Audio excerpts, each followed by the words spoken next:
40,000 वर्ष पूर्व से भारतवर्ष के लोगों का डीएनए एक है। अखंड भारत की भूमि पर जो है समुद्र पर्यंत जो पृथ्वी है, पृथ्वीराज यानी कृषि योग्य बनाई भूमि, उसमें एक राट है। आरएसएस प्रमुख मोहन भागवत ने काशी मथुरा पर बड़ा बयान दे दिया है, जिसके बाद से ही अलग अलग तरह की चर्चाओं का माहौल गर्म हो गया है। दरअसल 100 साल की संघ यात्रा नए क्षितिज कार्यक्रम के दौरान मोहन भागवत ने वहां पर आए लोगों के 218 सवालों के जवाब दिए। इस दौरान उन्होंने काशी और मथुरा के मुद्दे पर दो टूक बात कही और कहा कि राम मंदिर वह एकमात्र आंदोलन था जिसे संघ ने समर्थन दिया और वे काशी या मथुरा जैसे किसी अन्य अभियान या फिर किसी अन्य कार्यक्रम में संपर्क नहीं करेंगे, ऐसे किसी आंदोलन में वो समर्थन भी नहीं करेंगे। मोहन भागवत ने कहा कि संघ के स्वयंसेवक, इसके साथ ही उन्होंने एक लाइन और बोली जिसमें उन्होंने साफ तौर पर ये कहा कि स्वयंसेवकों को ऐसे आंदोलनों में भाग लेने के लिए पूरी स्वतंत्रता है। हालांकि आरएसएस की तरफ से इन आंदोलनों को सपोर्ट नहीं किया जाएगा। आंदोलन में संघ जाता नहीं, एकमात्र आंदोलन राम मंदिर था जिसमें हम जुड़े इसलिए उसको आखिर तक ले गए। अब बाकी आंदोलनों में संघ जाएगा नहीं। लेकिन हिंदू मानस में काशी, मथुरा, अयोध्या तीनों का महत्व है। 2 जन्मभूमि है, एक निवास स्थान है। तो हिंदू समाज इसका आग्रह करेगा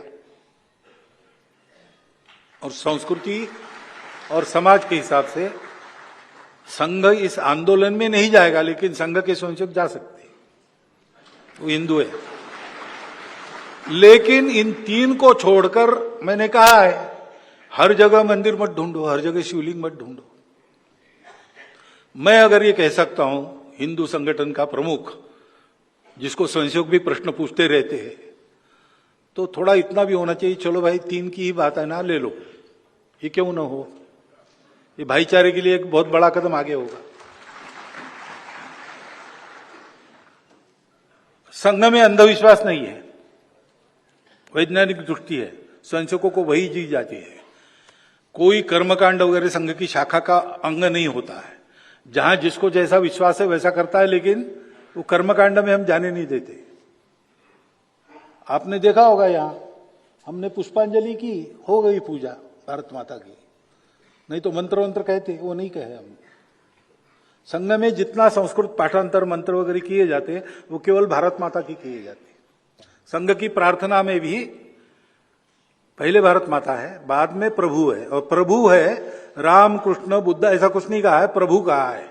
सर्वत्र प्रभु की मान्यता है, जो सर्वश्रेष्ठ है वही है प्रभु। इसलिए हम ऐसे किसी कर्मकांड में वगैरह जाते नहीं, अंधविश्वासों का ये नहीं है, लेकिन मनुष्य की एक भावना भी होती है, उस भावना का सम्मान हम करते हैं।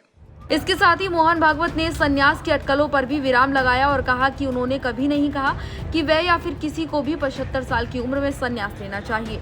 बता दें कि भागवत की इस टिप्पणी ने नेताओं को संन्यास लेने संबंधी उनकी हालिया टिप्पणी पर चल रही अटकलों पर, तमाम तरह की जो अटकलें हो रही थी उस पर विराम लगा दिया है, जिसे प्रधानमंत्री नरेंद्र मोदी के संदर्भ में देखा जा रहा था। बता दें कि मोहन और भागवत दोनों ही अगले महीने 75 साल के होने वाले हैं। ऐसे में इसको लेकर कई तरह की अटकलें चल रही थी और कहा यह जा रहा था कि हो सकता है कि 75 साल के होने के बाद मोहन भागवत या फिर प्रधानमंत्री मोदी संन्यास ले लें, लेकिन अब इन तमाम अटकलों पर उन्होंने विराम लगा दिया है।